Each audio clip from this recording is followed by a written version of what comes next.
The deception. The FES Harmony glided through space with deliberate restraint.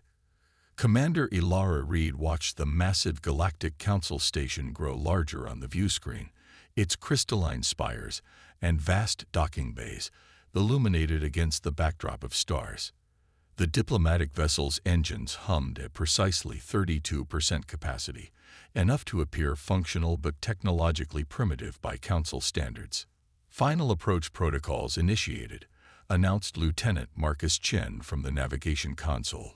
Hull plating reconfigured to standard titanium alloy appearance. Reed nodded, her expression carefully neutral. Status of the masking systems. All operational signatures dampened to agreed parameters, reported Security Chief Nadia Volkov. Energy readings, weapons capability, and propulsion systems all registering at early interstellar development level. As far as they can tell, we're just another fledgling species fumbling our way through the stars. Reed allowed herself a small smile. Excellent. Remember your briefings, everyone. We are representatives of a young, eager civilization seeking guidance from our more advanced galactic neighbors. We are technologically inferior, militarily weak, and diplomatically naive. The truth, of course, was far different. For 50 years, humanity had monitored the Galactic Council's transmissions, studied their technology, and prepared. Earth's first contact with alien life had come not through formal diplomatic channels, but via a damaged scout ship that had crashed in the Atacama Desert. Its dying pilot had warned humanity of what awaited them among the stars, a politicized, hierarchical collection of species where the strong dominated the weak under the guise of guidance and protection. Earth had taken that warning to heart, while officially maintaining the appearance of a world just discovering its solar neighborhood. Humanity's unified defense force had secretly constructed a fleet that combined reverse-engineered alien technology with humanity's unique innovations. A Harmony trembled slightly as docking clamps engage. On the exterior cameras, Reed could see the assemblage of alien vessels, sleek, dangerous, and arrogant in their presumed superiority. Docking complete, Commander, Chen reported. We've been assigned to Auxiliary Bay 94, well away from the primary diplomatic sector. As expected, Reed replied. They're already establishing the hierarchy. The greeting party that met them at the airlock was a calculated insult, mid-level functionaries rather than senior diplomats. Leading them was Corix, a tall, insectoid being with iridescent carapace and compound eyes that reflected Reed's image back at her multiple times. Representatives of Earth. Corix's mandibles clicked as the translator rendered his speech. The Galactic Council acknowledges your arrival. Your achievement of basic faster-than-light travel qualifies your species for provisional observation status. You will be escorted to appropriate accommodations. Reed bowed slightly, adopting an expression of wide-eyed wonder and gratitude. The people of Earth are honored by the Council's recognition. We come seeking knowledge and friendship among the stars. As they were led through the station's vast corridors, Reed noted how other species regarded them, with curiosity, dismissal, or barely concealed contempt. Her enhanced hearing, a subtle biological modification that wouldn't register on standard medical scans, caught fragments of conversations. Primitive primates, barely out of their gravity well. Resource-rich system, minimal defenses. Their world will make an excellent vacation retreat once properly developed. Reed maintained her diplomatic smile while mentally cataloging each slight, each dismissive gesture. The masquerade had begun exactly as Earth's intelligence had predicted. The Galactic Council chamber itself was a vast amphitheater, with seating arranged in concentric rings rising toward the ceiling. The Earth delegation was assigned seats near the bottom, physically and symbolically beneath the established powers. High Counselor Dravik, a towering avian being with resplendent plumage and eyes like polished obsidian, addressed the assembly. We acknowledge the representatives from Sol System, who have recently achieved rudimentary space travel capabilities. Earth joins us as an observational member, to be guided in the proper ways of galactic citizenship. A ripple of polite applause echoed through the chamber. Reed rose and stepped forward, her movements deliberately hesitant. Esteemed Council, Earth is grateful for your welcome. We bring greetings from our unified planetary government and seek to learn from your wisdom and experience. From an upper tier, a massive reptilian being leaned forward.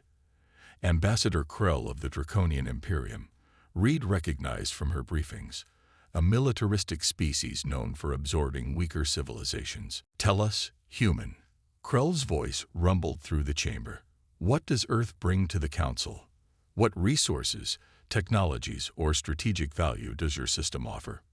Reed adopted an expression of earnest enthusiasm. Earth is rich in biological diversity, cultural expression, and natural resources, Ambassador. While our technology may be modest by Council standards, humans are adaptable and innovative. And your defenses? Krell pressed. Surely you've encountered the dangers that lurk between stars. How does Earth protect itself? The question was a probe, testing for weakness. Reed responded with calculated naivety. Our solar system is protected by a defensive fleet proportional to our technological development. Earth's primary focus has been peaceful exploration rather than military expansion. Open laughter erupted from several delegations. High Counselor Dravik raised a wing for silence, though amusement glinted in his eyes. Perhaps we are being too harsh on our new friends, Dravik said smoothly. They are here to learn, after all. The Council has guided many young civilizations to maturity. Over the following days, the pattern became clear. The Council viewed Earth as little more than a curiosity, a primitive world ripe for exploitation under the guise of protection and development. Reed and her team attended dozens of seminars and briefings, always maintaining their facade of wide-eyed wonder while gathering crucial intelligence on the Council's true capabilities and intentions. During a rare private moment in their quarters, Chief Volkov approached Reed with a datapad. Commander, I've been monitoring communications between several Council representatives. The Draconian Imperium is already discussing establishing military outposts throughout our solar system. They're talking about Earth as if we've already surrendered sovereignty. Reed's expression hardened momentarily before she controlled it. And the Artaxians? Worse, Volkov replied. Their economic advisors have drafted resource extraction agreements for Mars and the asteroid belt. The terms would effectively make us an indentured colony for centuries. Let them plan, Reed said quietly. It's exactly what we need them to think. On the fifth day, a delegation from the Mercantile Guild requested a private meeting with Reed. Their spokesperson, a small gray being with 6 arms and calculating eyes, presented what was framed as a generous opportunity.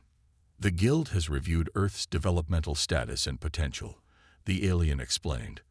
We are prepared to offer an exclusive partnership that would accelerate your technological progress by at least 3 centuries.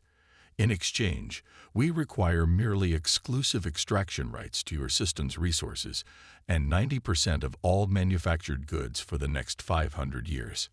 Reed kept her expression appropriately awed, despite the outrageous proposal. Such generosity overwhelms us, Guildmaster. However, I lack the authority to commit to such a significant arrangement without consulting Earth's government. The final insult came on the 7th day. High Counselor Dravik summoned Reed to a private audience, where representatives from the Council's most powerful factions waited. Commander Reed, Dravik began, the Council has deliberated and reached a consensus regarding Earth's status. Given your species' obvious vulnerability and your system's strategic location, we have decided to extend special protection to Earth. Protection? Reed asked, allowing confusion to color her voice. Ambassador Krell stepped forward. The Draconian fleet will establish defensive positions throughout your system. The Artaxian Combine will oversee resource development. The Mercantile Guild will manage technological transfer at an appropriate pace for your species' development. This is a rare honor, added another council member, particularly for such a young species. Few civilizations receive such comprehensive assistance. Reed recognized the proposal for what it was, thinly disguised military occupation and economic subjugation. She bowed her head as if humbled. The Council's generosity is overwhelming, High Counselor. However, such a significant proposal requires direct consultation with Earth's unified government. We must establish proper communication channels for such important matters.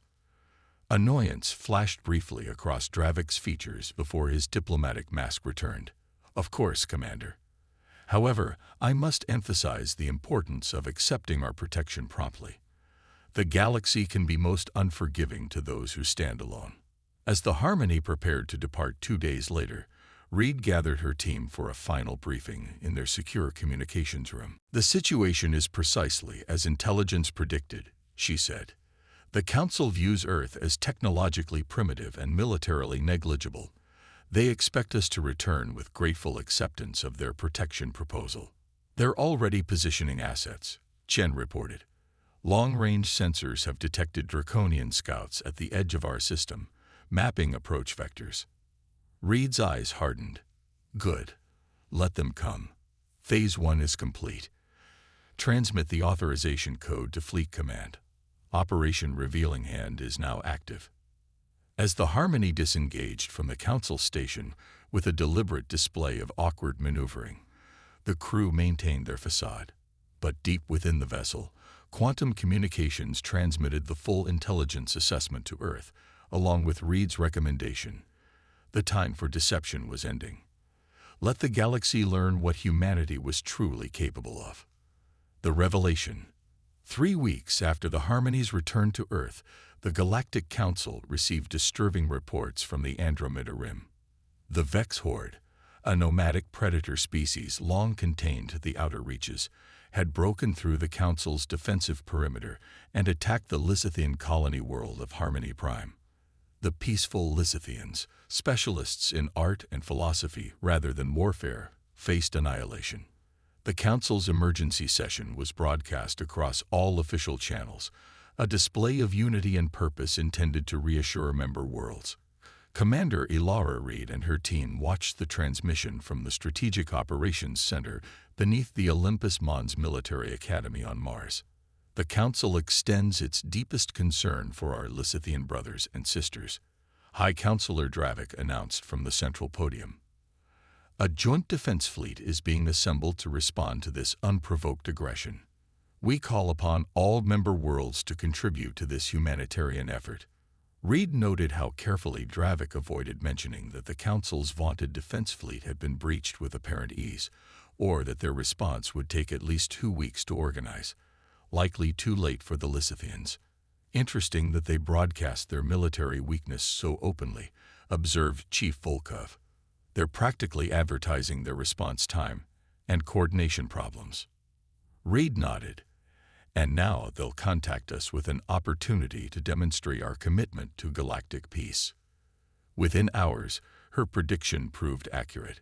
A priority communication arrived from the Council, requesting Earth's symbolic participation in the relief effort. The message made clear that no actual military contribution was expected, perhaps a medical ship or supply transport, suitable for a developing species. Reed brought the request to the United Earth Defense Council. The 12 regional commanders and the Secretary-General listened in silence as she presented her assessment. The Vex Horde attack is genuine, but the timing is suspiciously convenient, Reed explained.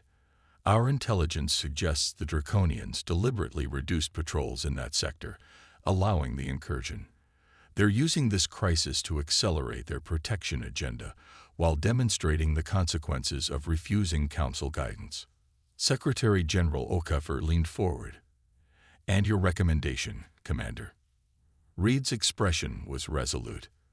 Operation Revealing Hand should proceed immediately. The Lysithians are innocent pawns in this political game. They deserve actual protection, not symbolic gestures. And the Council has provided us the perfect stage to redefine humanity's position in galactic affairs. 12 hours later, the FES Harmony returned to Council space, this time accompanied by the Earth Relief Contingent. The small flotilla consisted of 3 vessels that, to Council scanners, appeared to be retrofitted cargo ships with minimal weaponry and outdated shield technology. Ambassador Krell was waiting when Reed docked at the Council's military coordination station. His massive reptilian form loomed over the human delegation, scaled lips curled in something between amusement and disdain. "Commander Reed, while the Council appreciates Earth's enthusiasm, this crisis requires professional military response. Your vessels would be better utilized in support roles, far from actual combat." Reed bowed respectfully. "Ambassador, Earth understands its limitations. We ask only to observe the Council's coordinated response so that we might learn from your example." Krell seemed pleased by this acknowledgement of human inferiority. "Very well. You may maintain position at the rear of the formation. The joint fleet departs in 16 hours. As the ambassador strode away, Lieutenant Chen whispered, "He didn't even question why a diplomatic vessel is suddenly our military flagship." "They see what they expect to see," Reed replied quietly. The Council's joint fleet was impressive on paper, 73 vessels from 22 member species. But Reed noted the lack of unified command structure, the conflicting communication protocols, and the obvious political positioning as each faction sought advantageous formation placement.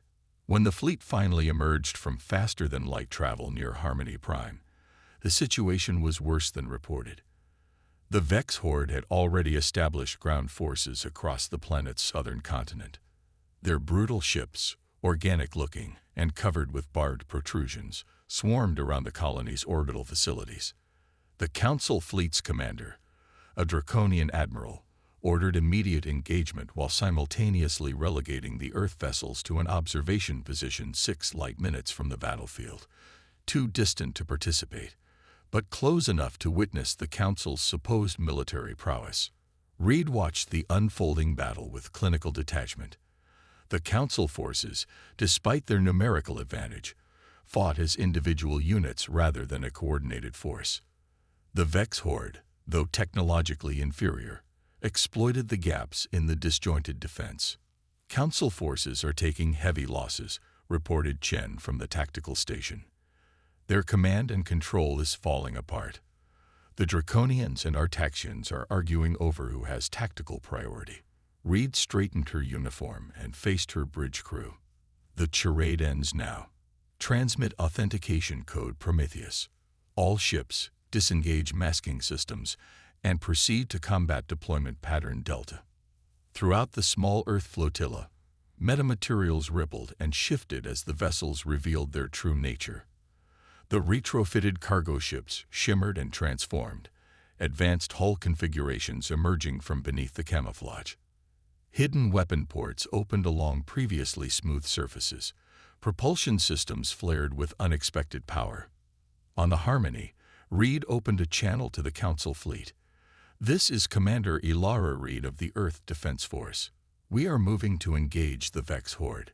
Request you consolidate your forces to support our attack vector." The Draconian Admiral's face appeared on the view screen, mandibles clicking in outrage. "What deception is this? Return to your assigned position immediately, or..." Reed cut the transmission and opened a general broadcast channel to all ships in the system. "Attention Vex Horde vessels. This is Commander Reed of the Earth Defense Force. Your unprovoked attack on Harmony Prime violates recognized sentient rights. You are ordered to withdraw immediately or face military response." The only answer was increased Vex activity as the Predator ships turned to face this new threat. "They've taken the bait," Reed observed. "All vessels, execute attack pattern Themis. Weapons free, priority on orbital platforms and command ships." What followed stunned observers across both fleets. The 3 Earth vessels moved with impossible precision, their advanced propulsion systems allowing maneuvers that defied conventional physics. Their weapons, gravitic distortion cannons, quantum disruptors, and hypervelocity kinetic arrays, tore through Vex ships with surgical accuracy. In the Council fleet, stunned silence gave way to frantic communication as military analysts struggled to reassess what they were witnessing. The supposedly primitive humans were deploying technology at least 2 centuries beyond Council standards. Within 20 minutes, the Vex orbital presence had been reduced to scattered, disorganized resistance. Earth's vessels had suffered minimal damage, their advanced shield systems easily absorbing enemy fire. Reed opened communications with the Lysithian planetary government. "This is Commander Reed. We've secured orbital space and are preparing to deploy ground forces to assist with the Vex occupation. Please designate safe coordinates for our arrival." The Council fleet remained in disarray, some commanders demanding explanations while others simply watched in shock as Earth's ground forces deployed. From the bellies of the three vessels emerged hundreds of mechanized combat units, some piloted by humans, others operating autonomously under AI guidance. Ambassador Krell's furious face appeared on Reed's view screen. "What is the meaning of this deception? Earth has violated Council protocols by concealing military capabilities." Reed met his gaze calmly. "Ambassador, Earth has concealed nothing that was directly asked. You assumed our capabilities based on your own preconceptions. We simply allowed you to maintain those assumptions while we assessed the true nature of the Council." Within hours, Earth's forces had secured the major Lysithian population centers and driven the Vex ground forces into retreat. The operation was conducted with minimal civilian casualties and surgical precision that further highlighted the gap between Earth's military doctrine and the Council's cumbersome approach.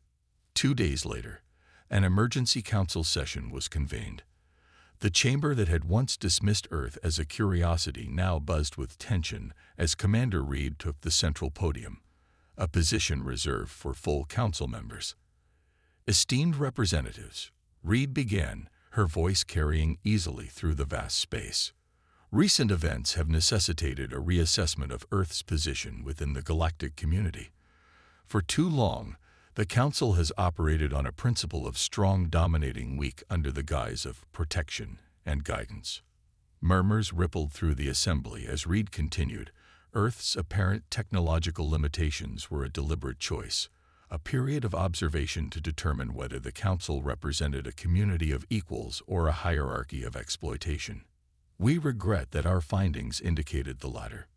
High Counselor Dravik rose from his seat, feathers bristling. "Commander Reed, this deception was no different than the Council's own deception," Reed interrupted smoothly. "Your protection proposal was military occupation in disguise. Your guidance was exploitation thinly veiled. Earth chose to learn the truth before committing to such relationships." On the massive display screens throughout the chamber, footage appeared showing Earth's full defensive capabilities. Orbital platforms with energy weapons that could strike across vast distances, shipyards producing vessels far beyond what the Council had believed possible, and defense systems that combine technologies in ways the separate Council species had never considered. "Earth does not seek dominance," Reed continued as the stunned assembly absorbed the images. "We seek genuine cooperation, a true community of species working together as equals. The protection we offered Harmony Prime is the same we would offer any peaceful world facing aggression." Ambassador Krell leaned forward, his earlier outrage now tempered with calculation. "And if the Council rejects this revelation, if we consider Earth's deception an act of hostile intent?" Reed's expression remained unchanged, but her voice carried an edge of steel. "Then we would defend ourselves, Ambassador. The Vex Horde engagement demonstrated only a fraction of Earth's capabilities. We hoped it would be sufficient to make that point without requiring further demonstration." The implied threat hung in the air for a long moment before Secretary General Okafor stepped forward to join Reed at the podium. His commanding presence and deep voice brought immediate attention. "The people of Earth extend an open hand, not a closed fist," Okafor stated.